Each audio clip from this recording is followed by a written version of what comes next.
हूं मेघा सिंह और आप सभी का स्वागत है एसपीएन 9 न्यूज में। आज बात करेंगे हम राज ठाकरे को लेकर, क्योंकि राज ठाकरे ने जिस तरह से सबसे पहले महाराष्ट्र में लाउड स्पीकर का विवाद चालू किया, जिस तरह से उन्होंने यहां पर उद्धव ठाकरे को अल्टीमेटम दिया कि अगर मस्जिदों से लाउड स्पीकर की आवाज कम नहीं की या फिर उन्हें हटाया नहीं गया तो फिर हनुमान चालीसा का पाठ किया जाएगा लाउड स्पीकर पर। उसके बाद देखने को मिला कि महाराष्ट्र में मुसलमान एक तरफ खिलाफ आ चुके थे राज ठाकरे के, लेकिन मुसलमानों का जो ये विवाद है महाराष्ट्र में वो कहीं ना कहीं ठंडा पड़ गया। लेकिन अब देखने को मिल रहा है कि राज ठाकरे ने जिस तरह से अयोध्या दौरे का ऐलान किया है उस पर भी हंगामा मचता हुआ दिखाई दे रहा है। आपको बता दें कि राज ठाकरे ने ये ऐलान कर दिया है कि 5 जून को वो अयोध्या जाएंगे और वहां पर वो रामलला के दर्शन करेंगे। लेकिन अब इनके अयोध्या दौरे पर भी कई सारे सवाल खड़े हो रहे हैं। दरअसल महाराष्ट्र की बात कुछ और थी। महाराष्ट्र में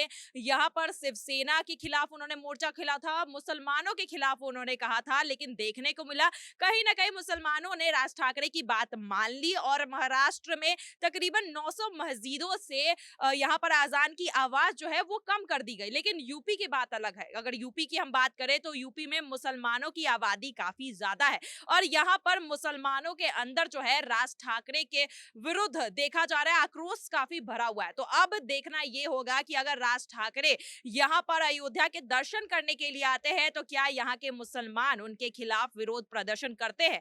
वहीं अगर मैं विरोध प्रदर्शन की बात करूं तो सिर्फ मुसलमानों ही नहीं बल्कि हिंदुओं ने भी उनके खिलाफ मोर्चा खोल रखा है। दरअसल अयोध्या से सांसद रहे बृजभूषण सिंह ने यहाँ पर उनके खिलाफ मोर्चा खोले हुए हैं और लगातार उनका यही कहना है कि राज ठाकरे अगर यहाँ अयोध्या के दर्शन करना चाहते हैं, अयोध्या आना चाहते हैं तो सबसे पहले उन्हें उत्तर भारतीय वासियों से जो है माफी मांगनी पड़ेगी। यहाँ पर राज ठाकरे के खिलाफ जो है एक मुहिम बृजभूषण सिंह ने छेड़ दी है। यहाँ पर उनका यही कहना है कि अगर राज ठाकरे अयोध्या के दर्शन करना चाहते हैं तो सबसे पहले उन्हें माफी मांगनी पड़ेगी और अपने बयान जो है उसे वापस लेने पड़ेंगे जो पहले कभी उन्होंने दिए थे। लेकिन अब देखना यह है कि राज ठाकरे ने जिस तरह से अपना ये ऐलान किया है यूपी में आने का, उस पर अब क्या सियासत होती है, क्योंकि यहाँ पर बीजेपी की तरफ से यही देखने को मिल रहा है कि राज ठाकरे के खिलाफ मोर्चा खोला हुआ है। यहाँ पर आज भी मीटिंग की गई है, यहाँ पर अयोध्या के कई सारे संतों को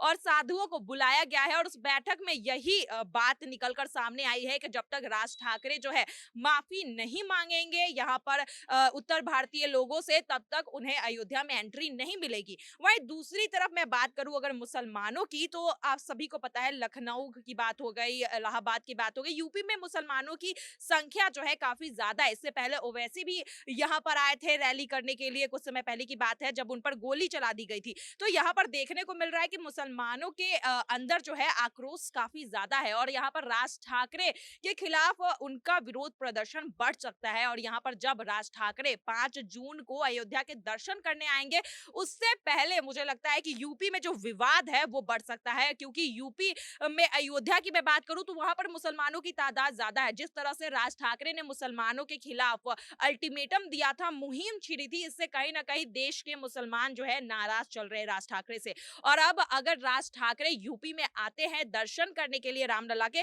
तो कहीं ना कहीं इस पर विवाद छिड़ सकता है। इसी बीच में अगर यूपी की बात करूं तो यूपी सरकार यानी कि योगी आदित्यनाथ की सरकार जो है बखूबी से काम कर रही है माहौल को शांत करने के लिए। देखा गया है कि लाउड स्पीकर विवाद पर भी किस तरह से यूपी में योगी आदित्यनाथ की सरकार ने अच्छा काम किया है। यहाँ पर धर्म स्थलों की बात की जाए तो बिना पक्षपात किए यहाँ पर दोनों धर्म से, हिंदू हो या मुस्लिम हो, सभी धर्म स्थल से जो है लाउड स्पीकर हटाए गए, यहाँ पर आवाजें कम की गई और इसकी सराहना जो है बाकायदा राज ठाकरे ने भी की थी अपने बयान में। और यहाँ पर 5 जून को जब अयोध्या दर्शन के लिए राज ठाकरे आएंगे तो उसके बाद कहा जा रहा है कि वो योगी आदित्यनाथ से भी मुलाकात करेंगे। तो एक तरफ देखने को यही मिल रहा है कि बीजेपी के साथ आना चाहते हैं राज ठाकरे, जिस तरह से अपनी नजदीकियां बढ़ा रहे हैं, लेकिन दूसरी तरफ अयोध्या के सांसद ही उनके खिलाफ मोर्चा खोलते हुए दिखाई दे रहे हैं और एक मोर्चा अब मुसलमानों की तरफ से भी खुलता हुआ दिखाई दे रहा है। यूपी का माहौल अभी शांत है, लेकिन अब राज ठाकरे की आने की जो डेट है जिस तरह से नजदीक आती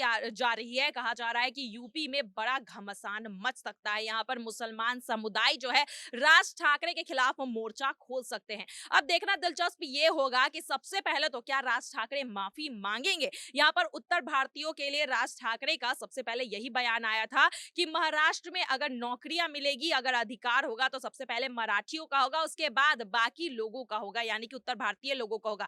इस बयान से नाराज चल रहे हैं यहाँ पर उत्तर भारत के लोग और यहाँ पर सबसे पहले माफी की जो मांग है वो उठ रही है। अब देखना दिलचस्प होगा कि यहाँ पर दौरे से पहले क्या माफी मांगी जाएगी। यहाँ पर क्या राज ठाकरे की तरफ से कोई बयान सामने आएगा या फिर उनका जो ये दौरा है वो आने से पहले ही रुक जाएगा, ये भी देखने वाली बात होगी। क्योंकि यूपी में लगातार मुहिम तो छिड़ चुकी है राज ठाकरे के खिलाफ और अब देखना ये होगा कि राज ठाकरे क्या माफी मांगेंगे। वहीं दूसरी तरफ मैं महाराष्ट्र की बात करूं तो महाराष्ट्र में माहौल अभी शांत कर दिया गया है। यहाँ पर देखने को मिल रहा है कि मुस्लिम नेता हो, मुस्लिम समुदाय के मौलवी हो, सभी ने राज ठाकरे की बात कहीं ना कहीं मान ली है और लाउड स्पीकर हटा दिया गया है या कहीं पर मस्जिदों से उसकी आवाज जो है कम कर दी गई है। लेकिन ये चीज यूपी में देखने को नहीं मिल रही है। यूपी में जो मुसलमान है वो कहीं ना कहीं राज ठाकरे के विरोध में खड़े होते हुए दिखाई दे रहे हैं और अब इससे आने वाले समय में यूपी की राजनीति में एक बहुत बड़ा असर पड़ सकता है। क्योंकि अगर मैं बात करूं समाजवादी पार्टी की तो वो भी लगातार बीजेपी पर तंज कसते हुए नजर आ रही है, बीजेपी पर हमलावर है। लेकिन यहाँ पर राज ठाकरे की एंट्री होने से यूपी में राजनीति किस तरह से बदल सकती है ये देखने वाली बात होगी। वहीं मैं बात करूं इलेक्शंस की तो 2024 में आने वाले इलेक्शंस में कहा जा रहा है कि राज ठाकरे एक बहुत बड़ी भूमिका निभा सकते हैं महाराष्ट्र में। यहाँ पर बीजेपी पूरी तैयारी कर रही है कि किसी भी तरह से महाराष्ट्र में जो सत्ता है वो वापस से हथियाया जाए, चाहे वो विधानसभा चुनाव हो या फिर आने वाले एमसीडी के चुनाव हो या फिर आने वाले लोकसभा के चुनाव हो। यहाँ पर बीजेपी पूरी तरह से कोशिश कर रही है कि महाराष्ट्र में किसी तरह से वापसी की जाए और इस वापसी में कहीं ना कहीं राज ठाकरे वो भूमिका निभा सकते हैं। और आने वाले समय में अब राज ठाकरे के खिलाफ क्या महाराष्ट्र के बाद जो मुहिम जो है वो देखी जाएगी, यूपी में छेड़ी जाएगी। यहाँ पर महाराष्ट्र में देखा जा रहा है कि मुसलमानों ने तो उतना उत्पात नहीं मचाया, उतना उनके खिलाफ विरोध प्रदर्शन नहीं हुआ, लेकिन यूपी में इस तरह के माहौल देखने को मिल सकते हैं। मुसलमान जो है यहाँ पर राज ठाकरे के खिलाफ मोर्चा खोल सकते हैं, लेकिन ये बात आने वाले समय में और साफ हो जाएगी क्योंकि 5 जून में अभी वक्त है और यहाँ पर राज ठाकरे के सामने से क्या बयान देंगे ये भी देखने वाली बात होगी। चलिए आज के लिए बस इतना ही। आगे की खबरों के लिए देखते रहिए एसपीएन 9 न्यूज। धन्यवाद।